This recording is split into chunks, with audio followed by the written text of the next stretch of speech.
The opening scene features the mountains in the Mongolian border, where strange things have been found over the years. These findings include massive fossils of unidentified creatures, as well as 1,000-year-old bodies, with their flesh still intact. The scene then cuts to the year 1979, when a scientist, Professor Yang Chen, assembles a special team to investigate Kunlun Mountains. He wants to unearth more information about those mysterious discoveries. We are then introduced to Bayi, who is one of the many soldiers working hard in this excavation. Their job appears very tough, evidenced by the fact that they often collapse to the ground due to extreme exhaustion. Thankfully, there's the professor's daughter, Yang Ping, a medic who supports the people in need. According to Bayi's narration, he has a secret affection towards Ping, and he feels like he has known her for a long time. After days of laborious work, the team uncovers a giant skull, leaving everyone astounded. Moments later, the cave starts shaking, and eventually this leads to a huge explosion, obliterating the entire camp. Sensing danger, the armed soldiers, under Commander Han Ju Yang, position themselves outside the cave, ready for confrontation. However, the only ones to come out are Professor Yang and some surviving workers. The explosion appears to have opened a passage inside the cave, so Han asks if anyone wants to investigate it with the professor. Since there's a huge risk of life, most of the soldiers hesitate to participate. However, a brave Ping immediately volunteers to help her father in this mission. This prompts Bayi to follow suit, and his best friend Kang Sun also decides to tag along. In the end, a group of soldiers is eventually formed to go for this mission. Following this, the team sets off for their mission, making their way through the demolished cave. Soon, they come across a vast chasm, which they proceed to climb down into. They eventually make it to an icy platform, with a passage leading to a dark underground. Upon climbing down even further, they find an unexplored cave filled to the brim with peculiar fossils. Is that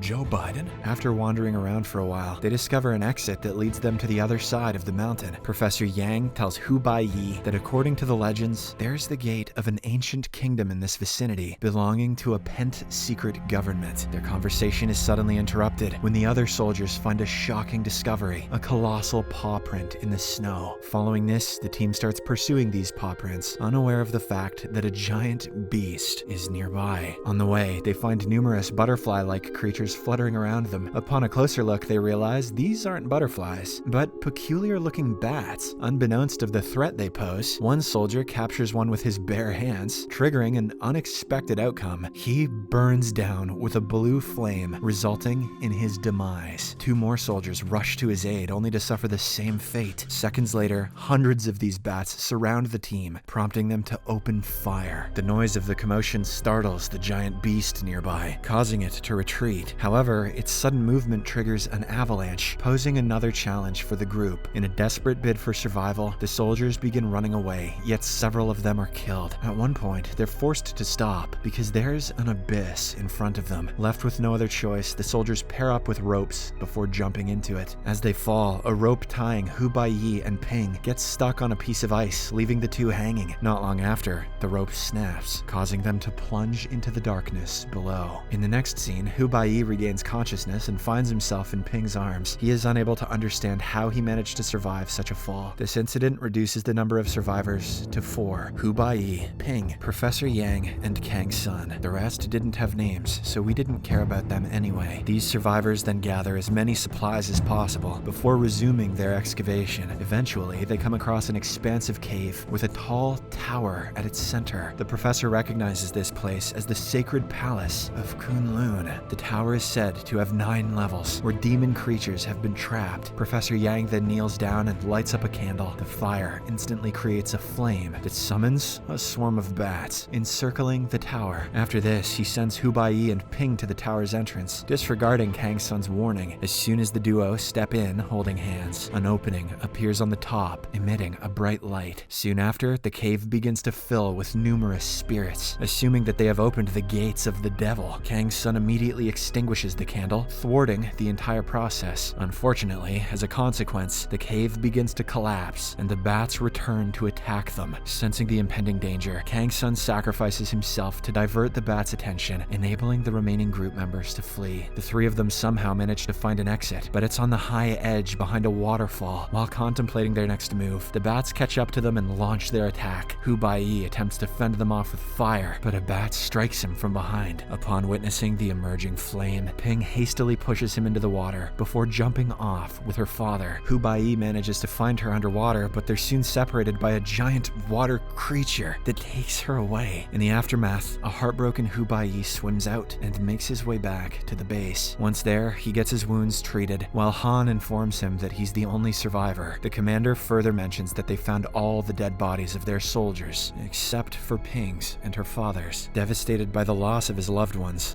Bayi decides to quit everything and boards a train to return home without notifying anyone. At the station, he is received by his new employer, Mr. Wang, who assigns him a job as a librarian. From that point forward, he starts working there and lives a peaceful life. One day, during a lunch outing at a local bar, Bayi unexpectedly reunites with his childhood friend, Kai Xuan, who works as an entertainer. The following day at work, he stumbles upon a book authored by Professor Yang. Upon going through it, he discovers several contents of the same demon tower, which makes him realize that the professor was aware of it since the very beginning. As he connects the missing dots, he understands that only he and Ping could activate the demon tower, explaining why Professor Yang sent them in earlier. Meanwhile, Commander Han and his team discover a coffin containing a living woman resembling Ping. They refer to her as Shirley. This woman possesses an uncontrollable, mysterious power, so the officers are forced to confine her in a closely monitored room. 3 years later, Han's team finds Professor Yang and brings him to their headquarters. Simultaneously, in West China, Oil City comes under attack by the enigmatic giant beasts, causing widespread destruction. When Professor Yang learns of this, he theorizes that the tower's activation has opened gateways in space and time, allowing demonic creatures to infiltrate Earth. In order to seek deeper insights, the professor sneaks out of the military headquarters. The emergence of these demons appears to have its effect on Bayi as well, as the scar on his back becomes troublesome. One day, while reading in the library, his back suddenly ignites with blue flames, and he begins exhibiting inexplicable powers. He can now make furniture, as well as his friend, float in the air. Shortly after, Mr. Wang shows up, and despite witnessing the ongoing commotion, he looks very calm. He quickly gains control over the situation, bringing things back to normalcy. Upon inquiring what's going on, Mr. Wang explains that Bayi's blood is contaminated by demonic force due to the earlier bat attack. According to him, Bayi now exhibits immense power, but its use can lead him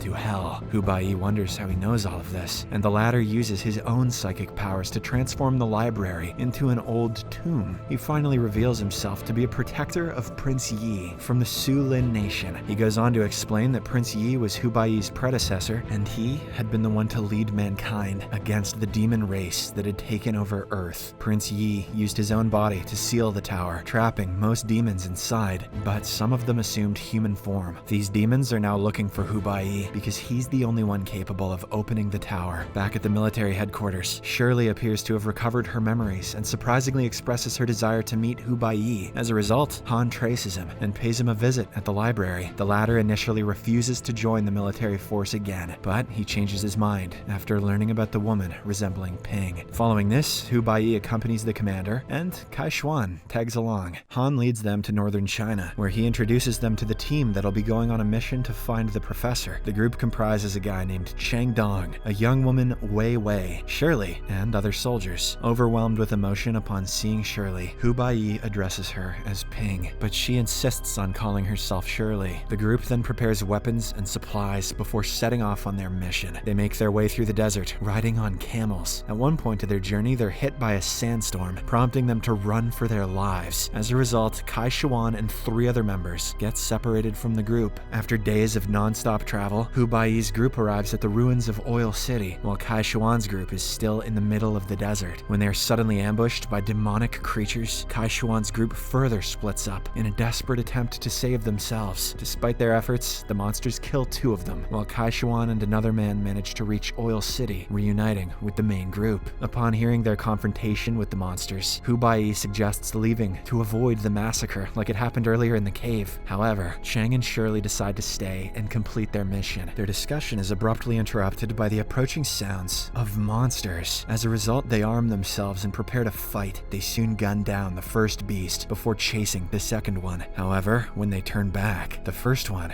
is already gone. In the midst of their struggle, Shirley runs towards an abandoned school, and Bayi follows her. Upon entering, he discovers a bunch of dead bodies hanging from the ceiling. He then comes across a tunnel, leading him to the prince's tomb. Soon after, after, he is attacked by a creature which knocks him unconscious. The creature charges to finish him off, but Shirley intervenes, making it go away. In an unexpected turn of events, she uses her powers to put Hu Baiyi's body inside the coffin. Meanwhile, more demonic monsters show up at the scene, so the group takes cover in the upper floors of the building and fights back, using silver bullets and rocket launchers. Where'd they get those? It becomes evident that the demons possess formidable strength, rendering bullets ineffective against them. On the other hand, Wei Wei poses as one of the mannequins and tries her best to remain motionless in order to avoid being caught. As soon as the creature moves away, she makes a dash towards Kai Xuan, and the two hide inside a bus. Nevertheless, the creature locates them and begins attacking the vehicle. After some time, Hu Baiyi regains consciousness and starts screaming for help. While he's at it, his arm wound heals at a rapid pace, leaving him bewildered. He is then teleported into the same cave containing the demonic tower. There, he witnesses a creature dropping Ping's body into a flame that eventually gets possessed by the demon queen. After the creature departs, Hu Baiyi approaches her, demanding Ping's return. However, the queen refuses to give up on Ping's body because she holds the power to open the tower. She instead proposes that he accompany her to the tower and unlock the long-waiting door. Our hero thinks for a while, but politely turns her down. He insists on being sent back to Oil Town, asserting that he'll find some other way. The demon queen finds this amusing, but decides to grant him a chance, teleporting him back. By this time, Shirley gains control over all the monstrous creatures and directs them to take down the group members. The moment he returns, Hu Baiyi notices the creature attacking the bus with Kai Xuan and Wei Wei, so he quickly takes it down with a rocket launcher. Seeing this, the other creatures charge towards him, but Shirley saves him, knowing that he is the key to opening the tower door. She then holds him in her arms and assures his safety. However, Hu Baiyi, who realizes that Ping will never be back, retrieves a pistol and shoots her 3 times. This causes all the creatures to disappear and the demonic tower to crumble. In her final breath, she admits that he is the only one who can kill her. She then unexpectedly kisses him before collapsing to the ground. Moments later, Shirley is transformed into Ping, who expresses her happiness to see him one last time. However, Hu Baiyi is still not ready to lose her. He carries her and brings her to the prince's coffin, hoping that it might heal her. He lays down beside her and gently touches her forehead with his own, triggering a surge of memories from her childhood. Turns out Ping possessed an inherent supernatural ability, the power to revive deceased beings. This explains how Hu Baiyi survived despite falling into the deep and dark abyss earlier. However, Ping's mother forbade her from using these powers for some reason. One day, her mother passed away after burning in a blue fire, revealing that she was a descendant from demons who took human form. Before the vision ends, Ping expresses her unconditional love for Hu Baiyi and requests him to find her father. With this, she passes away, leaving Hu Baiyi heartbroken. After a while of remorse, he regains his composure and decides to honor her final wish. The movie ends with Hu Baiyi resuming the mission with the rest of the team members.